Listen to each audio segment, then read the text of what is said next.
السلام علیکم ورحمۃ اللہ وبرکاتہ۔ بہن، جب ایک بات طے ہے کہ آپ نے ان کے ساتھ ہی رہنا ہے اور ان کے ساتھ ہی زندگی گزارنی ہے،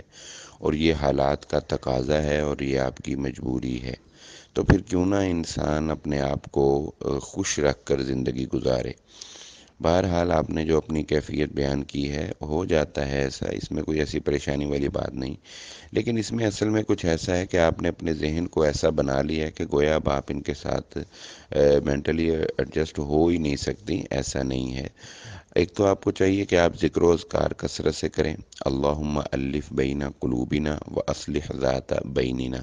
یہ دعا جو ہے یہ آپ کثرت سے پڑھیں، اور اپنے آپ کو ذہنی طور پر یہ بات سمجھائیں کہ آپ نے اپنے خاوند کے ساتھ خوشی کے ساتھ رہنا ہے۔ اس کی جو بری عادات ہیں ان کو اگنور کریں، ان کی جو اچھی عادات ہیں ان کو اپنائیں، اس کے ساتھ ساتھ ان کی اصلاح کی کوشش کریں۔ آپ کی باتوں سے مجھے معلوم ہوتا ہے کہ چونکہ آپ ان سے دلی طور پر جو ہے وہ نہیں ہیں، مطمئن نہیں ہیں، تو پھر آپ کے رویے میں بھی ان کے ساتھ کچھ غیر اخلاقی رویہ ضرور ہوتا ہوگا، جو کہ آپ کو فیل نہیں ہوتا، یعنی تھوڑا سا موڈ دکھانا، تھوڑا ناراض رہنا، چہرے پر خوشی کے اثرات نہ ہونا، یہ لازماً ہوتا ہوگا۔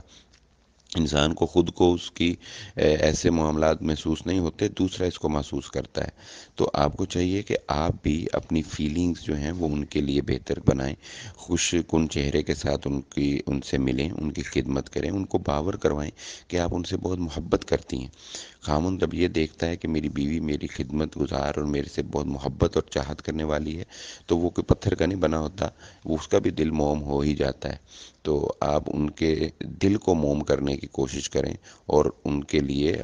زیب و زینت اختیار کریں، ان کے لیے بناؤ سنگھار کریں، یہ سارے معاملات یعنی ان کی توجہ اپنی طرف مرکوز کریں، اس پر تھوڑی سی محنت کریں۔ میں نہیں سمجھتا کہ اس میں کوئی انشاءاللہ مشکل کی بات ہوگی۔ آپ اپنے دل کو یہ بات نہ کہیں کہ آپ ان کے ساتھ سیٹسفائی نہیں ہیں، آپ کا دل نہیں کرتا، نہیں، ایسی بات نہیں۔ آخر آپ نے ان کے ساتھ زندگی گزاری ہے، آپ کے بچے ہیں، اور اب آپ نے آئندہ زندگی بھی گزارنی ہے، تو کیوں ہے زندگی جو ہے وہ انسان مشکل بنا کر گزارے اور بے سکونی کی گزارے، اور خود بھی پریشان اور وہ بھی پریشان۔ تو ان کو چینج کرنے کی کوشش کریں، اور جیسا کہ آپ نے کہا آپ ترجمہ تفسیر پڑھی ہیں، تو ان کو بھی اس طرف لائیں، وہ بھی ان کو کسی انسٹیٹیوٹ، کسی عالم دین، کسی مسجد سے منسلک کریں، تاکہ وہ بھی دین کی طرف آئیں اور دین کا فہم حاصل کریں، اور پھر اس کے مطابق اپنا اخلاق جو ہے وہ بہتر بنائیں۔ بہرحال اگر ان میں کچھ ایسی عادتیں ہیں بھی تو آپ کو ان کو اگنور کر دینا چاہیے، کوئی ایسی بات نہیں۔ انسان میں اچھی بری عادتیں ہوتی ہیں، اس کو اپنی بری عادتوں کا نہیں پتہ چلتا، دوسروں کی بری عادتوں کا زیادہ پتہ چلتا ہے۔ تو یہ سمجھ لیں کہ جس طرح